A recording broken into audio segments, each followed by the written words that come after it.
Colonel Sophia Ansari को आतंकियों की बहन बताने वाले मंत्री विजय शाह पर एफआईआर दर्ज करने के आदेश दिए थे हाईकोर्ट ने। हाईकोर्ट भड़का हुआ था, अब फिर से हाईकोर्ट भड़क गया है। एफआईआर की जो भाषा है उसको देखकर हाईकोर्ट का कहना है ये सिर्फ खानापूर्ति की जा रही है। इस बीच कर्नल कुरैशी के परिवार वालों ने सख्त कार्रवाई की मांग की है। तो बीजेपी क्या कर रही है, सरकार क्या कर रही है एमपी की, और विपक्ष क्या डिमांड कर रहा है, इस पर विस्तार से बात करेंगे। और बात करने के लिए हमारे साथ एमपी से हमारे वरिष्ठ संवाददाता जुड़ रहे हैं, शुभम गुप्ता। शुभम, सबसे पहले तो ये जो एफआईआर जिसको लेकर हाईकोर्ट फिर से नाराज है, उसने चेतावनी दे दी है कि हमारी निगरानी में ही प्रॉपर अब जांच होगी ताकि कोई हीला हवाली इस मामले पर ना हो पाए। तो एफआईआर में आखिर ऐसा लिखा क्या है जो इतना भड़का है कोर्ट, थोड़ा बताइए उसके बारे में। देखिए सौरभ, इस एफआईआर सबसे पहले तो आप ये देखिए कि कल जब दोपहर में हाईकोर्ट के द्वारा कहा गया कि 4 घंटे के भीतर आपको एफआईआर दर्ज करनी है, स्व मोटो लिया, स्वतः संज्ञान हाईकोर्ट ने लिया। उसके बाद रात के 8:30 बजे से लेकर ये एफआईआर लिखी जा रही थी, जो मानपुर पुलिस स्टेशन है, इंदौर ज़िले में आता है। 11:30 बज गए पुलिस को एफआईआर दर्ज करते करते। हम लगातार पुलिस से बातचीत कर रहे थे, पुलिस के बड़े अधिकारियों से, तो वो एक ही बात कह रहे थे कि ये प्रोसेस में है। और आखिरकार 3 घंटे की प्रोसेस चली और 11:30 बजे 11:27 पर ये एफआईआर दर्ज हुई। अब उस एफआईआर में जो प्रेस विज्ञप्ति आई उसमें एक तो श्री लिखा गया विजय शाह के नाम के आगे, उस पर भी विपक्ष ने आपत्ति ली है कि आप एक तरफ देशद्रोह का मुकदमा दर्ज कर रहे हैं, हाईकोर्ट ने कहा है, और इतना सम्मान जो है वो दिया जा रहा है। दूसरी जो हाईकोर्ट की सबसे बड़ी आपत्ति थी वो ये थी कि आपने इस पूरी एफआईआर में जो वक्तव्य दिया, उन्होंने जो चीज़ें उन्होंने कही, उसको कहीं पर लिखा नहीं है, जिस पर सबसे ज़्यादा आपत्ति देश को है, हाईकोर्ट को भी थी कि इस तरह की बात आपने कही। अब हाईकोर्ट ने आज जो कहा है वो भी मैं आपको बता देता हूं, चूँकि जस्टिस अतुल श्रीधरन और जस्टिस अनुराधा शुक्ला की खंडपीठ थी, और उन्होंने कहा कि ये एफआईआर कुछ इस तरह की है, या कहे कि इतनी हल्की एफआईआर है कि इसको आसानी से खारिज किया जा सकता है। और पुलिस को सख्त से सख्त चेतावनी दी है कि भाई आपको एक मजबूत एफआईआर आपको करनी होगी जो कि खारिज नहीं की जा सकी, आप किसी दबाव में काम मत कीजिए। और आखिरकार जो आपने कहा कि हाईकोर्ट के अंडर में जो है अब उनकी निगरानी में पुलिस जो है एफआईआर दर्ज करेगी, तो ये तो उस एफआईआर की बात हो गई जिसको लेकर चर्चा चल रही है, जो हाईकोर्ट ने भी कहा। और उसके बाद जो जवाब निकल कर आया पुलिस की ओर से, पुलिस के उस अधिकारी से भी हमने बातचीत की है, उनका ये कहना है कि हाईकोर्ट में जो सुनवाई हुई है वो अभी तक हमारे पास उसका ऑर्डर नहीं आया है, जैसे ही वो ऑर्डर आएगा उसके बाद हम फिर से एक नई एफआईआर जो बात कह रही है हाईकोर्ट, उसका पूरी तरह से पालन करेंगे। दूसरा जो आप पॉलिटिक्स की बात करें, देखिए मध्य प्रदेश कांग्रेस ने तो तय कर लिया है कि जब तक विजय शाह का इस्तीफा नहीं होगा तब तक वो इसी तरह से प्रदर्शन करते रहेंगे। आज सुबह जीतू पटवारी से भी हमने बातचीत की थी, तो उन्होंने यही बात कही है, और उन्होंने कहा कि कांग्रेस बीजेपी की बात ही नहीं है। आखिरकार क्यों बीजेपी इस मंत्री का इस्तीफा नहीं ले रही है, क्यों कार्रवाई नहीं कर रही है? और ये तो सिर्फ बात कांग्रेस की हो गई।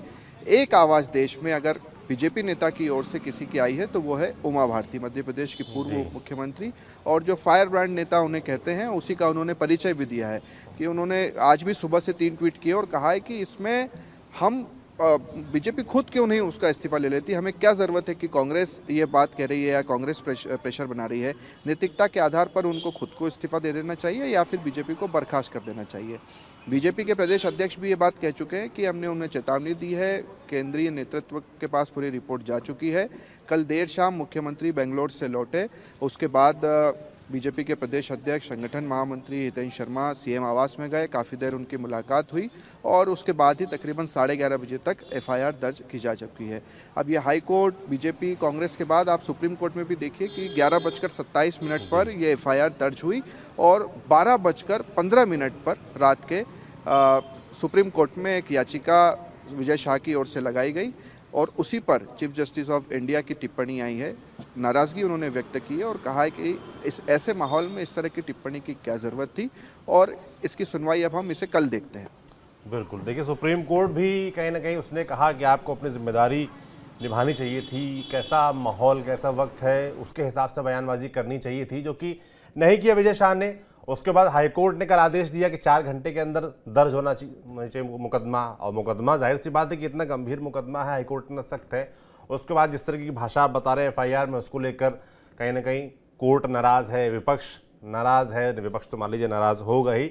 पर क्या ये सरकार की तरफ से या बीजेपी के जो संगठन है, उसके जो नेता हैं एमपी के वीडी शर्मा की तरफ से क्या खानापूर्ति की जा रही है? क्या वाकई वो लोग एक्शन लेने के मूड में है? क्योंकि अब जब हाईकोर्ट मामला पहुंच गया उसके बाद तमाम जानकार कह रहे हैं कि अब मामला गंभीर हो गया है और अब एक्शन लेना एक तरीके से मजबूरी भी हो गई है कि अब लेना ही पड़ेगा। हालांकि मंत्री महोदय माफ़ी मांग चुके हैं, पर माफ़ी भी जो आपसे मैं देख रहा था वीडियो में, इस तरीके से इंटरव्यू में आपसे आपके सामने वो माफ़ी मांग रहे थे, तो उतना वो लग नहीं रहा था कि उतना वो एक होता है ना कि अंदर से आ रही हो बात। आपने उनको काउंटर सवाल पूछा भी था, मैं देख रहा था। बिल्कुल सही कह रहे हैं आप। देखिए एक माफ़ी जो होती है वो अगर आपने कोई गलती की है तो लगता है कि दिल से माफ़ी निकल रही है, आपको दुख है, आपको पछतावा है, आपने आत्मचिंतन किया है कि हाँ मुझसे बहुत बड़ी गलती हो गई है, कैसे मेरे मुंह में ये शब्द आ गए, कैसे मैंने ये बयान दे दिया, मगर वो चीज़ उनके चेहरे पर नहीं थी। वो भी आपको बता देता हूँ, संगठन वो जो इंटरव्यू हमने किया वो बीजेपी कार्यालय में ही किया। बीजेपी कार्यालय में उन्हें तलब किया गया था, बीजेपी के प्रदेश अध्यक्ष संगठन महामंत्री से उन्हें मिलना था और वहीं से ये लाइन आई थी कि आप सबसे पहले तो सार्वजनिक तौर पर माफ़ी मांगे, वरना वही विजय शाह से जब सुबह 12:30 बजे दोपहर में हमने फ़ोन पर बातचीत की थी तो उन्होंने कहा था मुझे जो कहना था वो मैंने एजेंसी को कह दिया है, अब मैं किसी तरह का कोई इंटरव्यू नहीं दूंगा। और शाम को जब बातचीत हो रही तो उन्होंने कहा कि हाँ मैं किसी को अगर बुरा लगा हो तो मैं 10 बार माफ़ी मांगने के लिए तैयार हूँ। फिर हमने कुछ किया तो आप माफ़ी मांगेंगे? उन्होंने कहा हाँ मांग रहा हूँ, अगर किसी को बुरा लगा हो, किसी की भावनाएं आहत हुई हो। तो इतने हल्के अंदाज में उन्होंने माफ़ी मांगी कि किसी को तो इसी पर हमने उन्हें टोका कि किसी शब्द को आप बार बार क्यों कोट कर रहे हैं? आपको खुद नहीं लग रहा है कि आपको दुख नहीं हो रहा है, आपको पछतावा नहीं है कि आपसे गलती हुई है? कि किसी शब्द को हटाकर आप सीधे बोल दीजिए कि मुझे बहुत ही दुख हुआ है और मैं माफ़ी मांगता हूं। तो वो चीज़ तो दिखाई नहीं दी। उसके बाद भी उनकी कुछ वीडियोस आए जिसमें वो हंसते हुए दिखाई दे रहे हैं। तो ये सब चीज़ें जब सोशल मीडिया पर चली तो लोगों में अपने आप में, इसके अगर आप पॉलिटिक्स से हटा भी दें सौरभ, तो आप देखें कि लोगों में कितना गुस्सा है। हर सोशल मीडिया यूज़र पर हम देख रहे हैं कि वो बार बार ये बात कह रहा है कि इस्तीफ़ा देना चाहिए। क्योंकि आप देखिए कि क्या छवि हमने प्रस्तुत की। ये पूरा जो आतंकवादी हमला हुआ उसके बाद कर्नल सोफिया कुरैशी आई, देश का एक चेहरा वो बनी। ग्लोबल लेवल पर हमने देखा कि भाई हमारा देश इस तरह का है, धर्मनिरपेक्ष हमारा देश है और हमारे यहाँ सब हिल-मिल कर रहते हैं। और उसके बाद इस तरह से बीजेपी के एक वरिष्ठ मंत्री, ये ऐसे कोई छोटे नेता भी नहीं है सौरभ। आप देखिए 8 बार के ये विधायक हैं, मंत्री तो ये हमेशा तकरीबन हर सरकार में रहते हैं। और एक कुछ किस्से इनके मैं आपको बता देता हूँ कि ऐसा भी नहीं है कि पहली बार कोई ऐसा बयान निकल गया उनके मुँह से। 2013 में पूर्व मुख्यमंत्री शिवराज सिंह चौहान की पत्नी को लेकर भी इन्होंने भरे मंच से विवादित बयान दिए थे। उसके बाद भी उनका इस्तीफा हुआ था। और कांग्रेस इस वक्त यही बात करी है, लोगों की भी अगर हम सोशल मीडिया पर बात करें कि भाई आपने उस समय पूर्व मुख्यमंत्री की पत्नी को लेकर उन्होंने टिप्पणी की और उस वक्त उनका इस्तीफा हुआ। और ऐसे में कर्नल सोफिया के बारे में अगर इतनी आपत्तिजनक टिप्पणी की गई है जिसमें खुद हाईकोर्ट ये कह रहा है कि आप FIR दर्ज कीजिए, जितने पॉलिटिकल रिएक्शंस हैं या जितने लोगों की राय आ रही है उसके बाद भी आप इस्तीफा नहीं ले रहे हैं, तो इस पर भी सवाल खड़े होते हैं। इसके अलावा जो स्कूल गर्ल्स थी उनको लेकर भी इनकी एक कपड़ों को लेकर टिप्पणी आई थी। और एक किस्सा इनका 2020 का भी था जब ये वन मंत्री थे। विद्या बालन की फिल्म आई थी शेरनी, उसकी शूटिंग मध्य प्रदेश में ही चल रही थी।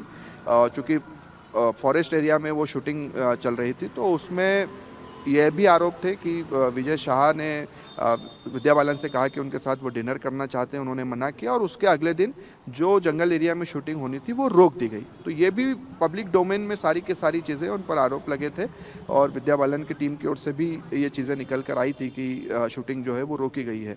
और उसके बाद अब 2025 में विजय शाह की ओर से इस तरह का भयानक विवादित बयान कर्नल सोफिया कुरैशी को लेकर आया है, मगर पार्टी की तरफ से अभी तक किसी तरह की कोई भी कार्रवाई देखने को नहीं मिली है।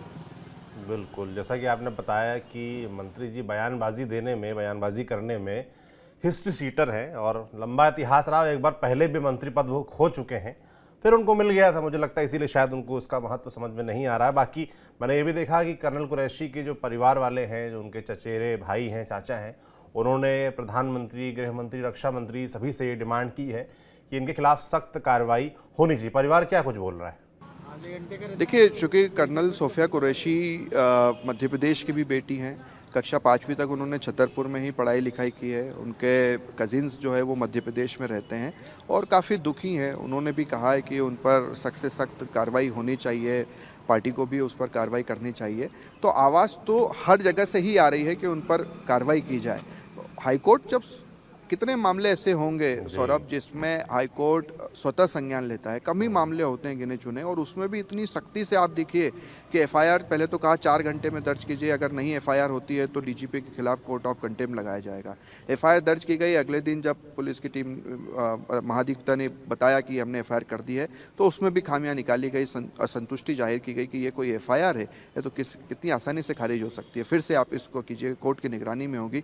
तो इस तरह की चीज़ चल रही है, और उसके बाद पार्टी की तरफ से कोई भी कार्रवाई नहीं होना और किसी तरह की कोई बयानबाजी नहीं आना, मुख्यमंत्री मोहन यादव की तरफ से भी अभी तक कोई ऐसा बयान नहीं आया है। और कांग्रेस पार्टी लगातार, आज भी पूरे प्रदेश में प्रेस कॉन्फ्रेंस हो रही है, प्रदर्शन हो रहे हैं, कुछ देर पहले विजय शाह के बंगले के बाहर भी प्रदर्शन हुआ है। अब देखना बेहद दिलचस्प हो जाता है कि विजय शाह को हटाया जाता है। एक और महत्वपूर्ण हमारे पास जानकारी सोर्सेस के हवाले से आई है कि विजय शाह को जब संगठन ने कहा कि आप इस्तीफा दीजिए, तो उन्होंने सीधे सीधे मना कर दिया कि वो इस्तीफा नहीं देंगे। अच्छा। अब उसके बाद अब ये पार्टी पर तय करता है कि उन्हें वो बर्खास्त करते या नहीं। तो ये 24 घंटे का समय काफ़ी महत्वपूर्ण है, और कम ही चांसेस है कि सुप्रीम कोर्ट से उन्हें किसी तरह की कोई राहत मिले, क्योंकि सुप्रीम कोर्ट ने भी जो आज टिप्पणियां की उससे स्पष्ट हो गया है कि वो भी किसी तरह की कोई राहत देने के मूड में नज़र नहीं आ रहे हैं। हाईकोर्ट को तो आप देख ही रहे हैं कि कितनी सख्त टिप्पणी और कार्रवाई चल रही है। तो कम ही चांसेस लग रहे हैं कि उन्हें किसी तरह की कोई राहत कोर्ट से मिल पाएगी। बिल्कुल, राहत फिलहाल मिलती दिख भी नहीं रही है, और राहत जिस तरीके की उनकी भाषा रही उनको मिलनी भी नहीं चाहिए। और हाईकोर्ट सख्त है, सुप्रीम कोर्ट ने सुनवाई से इनकार कर दिया है, साथ ही साथ एक हिदायत भी दी है। उसके अलावा जो आम लोग हैं, चाहे सोशल मीडिया की बात करें, विपक्ष की बात करें, सब लोग आलोचना कर रहे हैं इस बयान की। अब देखने वाला होगा इस पूरे मसले पर हाईकोर्ट किस तरीके से आगे बढ़ता, क्योंकि उसने साफ कर दिया है कि भाई हमारी निगरानी में अब जांच आगे बढ़ेगी, क्योंकि हमको आशंका है कि इसमें जांच प्रभावित हो सकती है। तो हाईकोर्ट पूरी तरीके से मुझे लगता है कि इस मामले को मुकाम तक पहुंचाकर ही मानेगा। शुभम, आपका बहुत बहुत धन्यवाद तमाम जानकारियों के लिए। जो और अपडेट आता है इस पर फिर आपसे साथ जोड़ने का प्रयास करेंगे। बाकी ये मामला जाहिर सी बात है सोशल मीडिया पे ट्रेंड कर रहा है, लगातार चर्चा में बना हुआ है, लोग नाराज़ हैं मंत्री के बयान से। तो क्या कार्रवाई होती है, जो अपडेट आएगा आप तक हम जरूर पहुंचाएंगे। आप देखते रहिए TV9 डिजिटल। शुक्रिया।